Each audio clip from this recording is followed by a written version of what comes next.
तो मेरा नाम ऐश्वर्य कुमार त्रिपाठी है। मैं एक बीपीएससी टीचर हूं और दोस्तों आज हम बात करेंगे जूनियर असिस्टेंट 5512 की जो भर्ती हुई है उसमें दोस्तों हमको ऑब्जेक्शन क्या करना है। दोस्तों कल मैंने वीडियो हिंदी के लिए बनाया था, लेकिन दोस्तों आज मैं कुछ और क्वेश्चंस आपके लिए लेकर आया हूं और आप कल की वीडियो देख सकते हैं हमारे यूट्यूब चैनल में जाकर। और दोस्तों आज हम बात करेंगे कि एक्सेल सेल के बारे में। जी हाँ दोस्तों, क्वेश्चन पे चलते हैं। एक्सेल सेल के बारे में सही कथन पहचानिए। दोस्तों इसमें नन ऑफ दीज होगा। दोस्तों इस समय क्या हुआ है कि मैंने जब ये क्वेश्चंस को लिख रहा था तो क्वेश्चन चूँकि काफ़ी लंबा था तो लिखने में काफ़ी वक्त चला जाता है, इसीलिए मैंने डायरेक्ट क्या करते हैं उसका आंसर लिखा हुआ है। और दोस्तों एक्सेल सेल के बारे में सही कथन पहचानिए, तो उसमें कई सारे कथन दिए हुए थे, लेकिन उसमें क्या है दोस्तों कि अगर आप उसमें जाएंगे ऑप्शन बी, ऑप्शन सी, तो उसमें ऐसा दिख रहा है कि उसमें से सही कथन को पहचानने में तो कोई भी कथन उसका सही नहीं है। जी हाँ दोस्तों, उसमें कोई भी कथन सही नहीं है, तो उसमें क्या कहते हैं नन ऑफ दीज होगा। इसीलिए हम आपसे कहते हैं कि इसमें आप ऑब्जेक्शन करेंगे और निश्चित तौर पे ऑब्जेक्शन करने के बाद आपके नंबर बढ़ेंगे और ये कहीं ना कहीं आपको फ़ायदा पहुँचाएगा।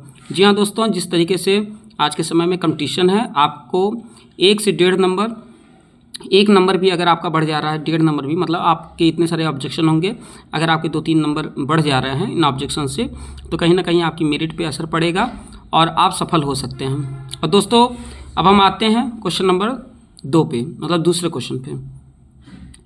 उत्तर प्रदेश रानी लक्ष्मीबाई महिला एवं बाल सम्मान कोष के बारे में कितने कथन सही हैं? जी हाँ दोस्तों, तो ये जो था कि कौन से कथन सही हैं इसके बारे में, तो दोस्तों इसमें क्या था कि ये जो लक्ष्मीबाई महिला एवं बाल सम्मान कोष है, ये कोष उसको दिया जाता है जो कि हिंसा की प्रत्यक्ष शिकार है। दोस्तों इसको मैंने ऑनलाइन भी खोजा है, बहुत जगह इस पे मैंने रिसर्च किया है, तो दोस्तों इस पे आप ऑब्जेक्शन कर सकते हैं। जी हाँ दोस्तों, इस पे आप ऑब्जेक्शन कर सकते हैं, आपको कहीं ना कहीं इसका फ़ायदा मिलेगा। अगले क्वेश्चन पे आते हैं दोस्तों कि बदायूं के ऐतिहासिक विवरण के आधार पर गलत कथन पहचानिए। क्वेश्चन को मैं फिर से पढ़ देता हूं। बदायूं के ऐतिहासिक विवरण के आधार पर गलत कथन पहचानिए।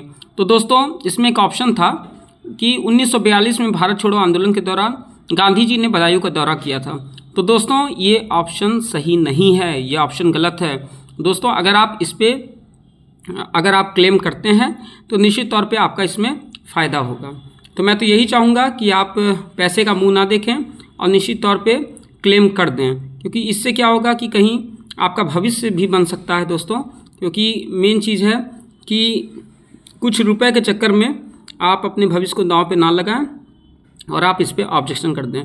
मैं इसका बहुत बड़ा विरोधी हूं जो आयोग ने ऑब्जेक्शन करने के लिए पैसा ले रहे हैं, क्योंकि दोस्तों आज बेरोजगारी का आलम इस कदर है और उसके बावजूद भी युवाओं से इस तरीके से हमेशा वसूली करना ये बहुत गलत काम है। मतलब ये दुख का विषय है कि आयोग उसके बाद भी ऑब्जेक्शन के लिए भी पैसा ले रहा है। मतलब हम कहाँ फार्म के समय हम पैसा लेकर आएँ, हम किताब खरीदें तो पैसा लेकर आएँ। कहीं ना कहीं स्टूडेंट के लिए यह मुश्किल घड़ी होती है और बहुत सारे स्टूडेंट तो इसीलिए क्लेम नहीं करते हैं।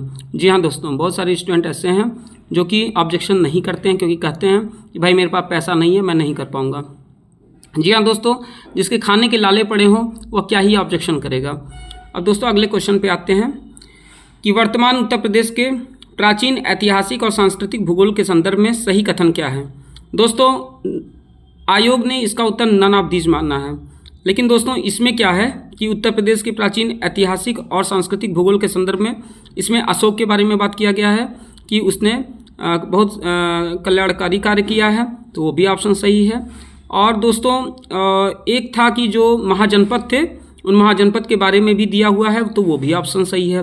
तो इस तरीके से आयोग ने जो इस प्रश्न का उत्तर दिया है कि वर्तमान यूपी के प्राचीन ऐतिहासिक और सांस्कृतिक भूगोल के संदर्भ में सही कथन क्या है, तो आयोग का उत्तर गलत है।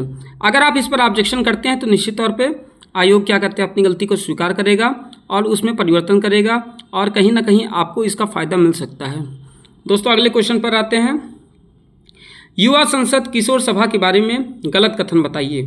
दोस्तों ये क्वेश्चन जो था, इस क्वेश्चन में क्या है कि जो युवा संसद एक ऑप्शन है, उसमें उस ऑप्शन को देखिए दोस्तों, है क्या कि मैंने सारे ऑप्शन नहीं लिखे हैं। उसका कारण है कि मैं कब तक लिखता उस चीज़ को, मेरे पास ऐसी कोई अभी मुझे बहुत ज़्यादा मतलब मैं पेपर को क्या कहते हैं उस पर नहीं ले आना चाहता था, तो इसीलिए मैंने क्या कहते हैं कुछ चीज़ें मैं लिख कर ही करता हूँ, जिससे मुझे अच्छा लगता है। तो इसीलिए जबकि आपने पेपर दिया भी है, आपको ये क्वेश्चन याद भी होगा, तो इसका सही आंसर है दोस्तों कि मतलब इसमें क्या है दोस्तों कि उसमें एक ऑप्शन है जिसमें कहता है कि युवा संसद वेब पोर्टल के माध्यम से ऑनलाइन आयोजित किए जाते हैं। दोस्तों ये ऑप्शन गलत है, इस पर आप ऑब्जेक्शन कर सकते हैं। जी हाँ दोस्तों, इस पर कहीं ना कहीं आपको युवा संसद किशोर सभा वाले क्वेश्चन पे आपको फ़ायदा होगा। और दोस्तों इस पे भी कीजिए जो वर्तमान यूपी के बारे में, जो ऐतिहासिक और सांस्कृतिक भूगोल के संदर्भ में सही कथन जो कि मैंने बताया है, इसमें भी आपको फ़ायदा मिलेगा। बदायूं वाला तो दोस्तों इसमें तो मतलब कोई अगर अंधा ही होगा तो शायद ही उसे क्या कहते हैं ना मालूम हो, नहीं तो अमूमन इसको इस पे तो आयोग को देखना चाहिए था कि इस पे उनको गलत मतलब आंसर नहीं देना चाहिए था। अब क्यों दिए हैं ये मुझे नहीं मालूम है, लेकिन होता है दोस्तों, कुछ गलतियाँ इंसान से हो ही जाती हैं। ग्रॉस एरर जो होता है, ह्यूमन एरर जो होता है, वो तो हमसे या आयोग से या किसी से भी हो सकता है, क्योंकि कहीं ना कहीं इंसान गलतियों का पुतला होता है। और दोस्तों ये रानी लक्ष्मीबाई वाले इस पे पक्का कीजिएगा, क्योंकि इसमें आपके नंबर मिलने के चांस होंगे। और एक्सेल सेल के बारे में दोस्तों इस पे भी कीजिएगा, इस पे कहीं ना कहीं आपको फ़ायदा मिलेगा। दोस्तों और भी जो अपडेट होगा उसको लेकर हम आएंगे। और दोस्तों हम आपसे यही आशा करते हैं कि आप कहीं ना कहीं हमारे चैनल को सब्सक्राइब करें, क्योंकि जो भी अपडेट है दोस्तों वो आपको तुरंत मिल जाएंगे। और इसी के साथ मैं अपनी वाणी को विराम देता हूँ। जय हिंद, जय भारत, जय मातृभूमि।